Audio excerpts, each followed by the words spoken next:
Hey everyone, welcome back to XVN Crime. Today, we're taking a trip back to 1996, deep into the desolate wilderness of Xinjiang.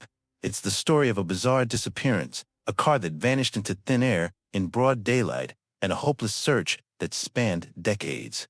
So, what really happened in the Dushanzi case? Let's dive into it right now with XVN Crime.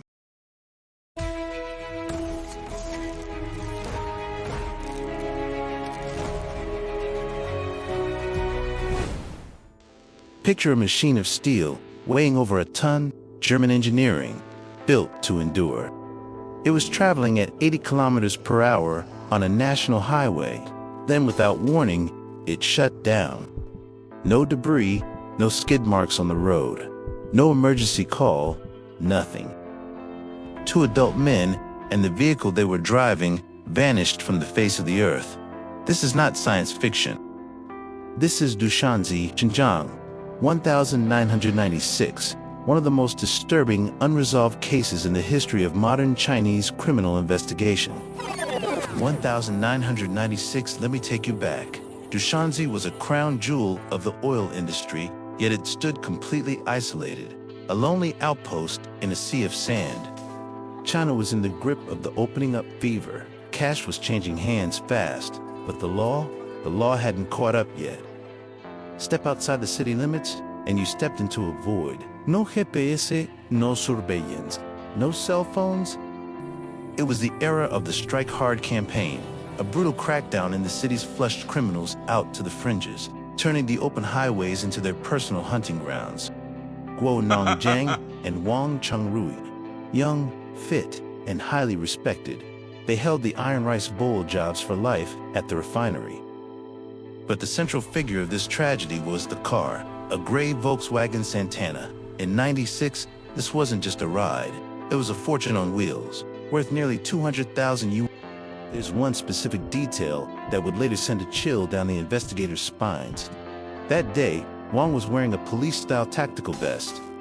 Why self-defense? To scare off highway robbers? Or was that very vest the thing that signed his death warrant? Morning, October 20th, they set off for Urumqi to sell the car. It was supposed to be a quick 3-hour run. Noon, silence. 6 p.m., the car market locks its gates. The Santana never showed up. The family raised the alarm. The police cast a massive dragnet. They hit the hospitals, the gas stations, the dead man's curves. High-angle top-down view, looking from the edge of a steep, rugged cliff down into a deep, dark canyon. Thick fog and mist swirl chaotically at the bottom, obscuring the ground.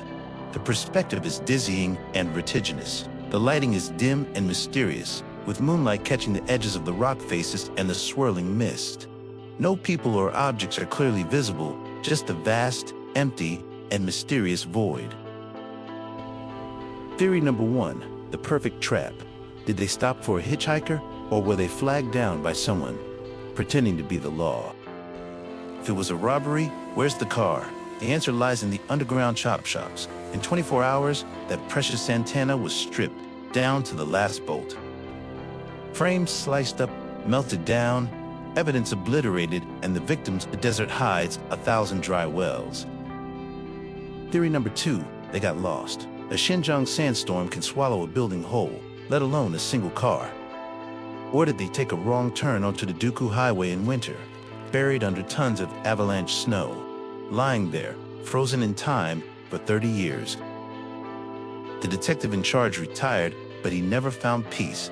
He left the force haunted, knowing he still owed the families an answer. Whether beneath the scorching sands or inside the furnace of a crime, the truth remains buried, sleeping. And that gray Santana, perhaps it's still out there, driving endlessly through the nightmares of those left behind. Before we close the file on this case, I'd like to share a personal theory from us here at XVN Crime. The thing that haunts me the most isn't just the disappearance of the two minutes, the burial of the Santana. Think about it. In the middle of the vast desert back in '96, digging a pit large enough to completely conceal a sedan would take a massive amount of time and effort. If this was just a simple robbery homicide, why didn't the killer drive the car to another province to sell or just chop it for parts? The act of burying the car suggests an extreme desperation to dispose of the evidence forever. Or, the perpetrator might have been a local summon who knew the terrain but had no way to fence * a vehicle like that, leaving them no choice but to bury it. Maybe the original motive wasn't car theft at all. Maybe it was a transaction that went south, **, leading to a sudden, fatal conflict. That's just my theory. But what do you guys think?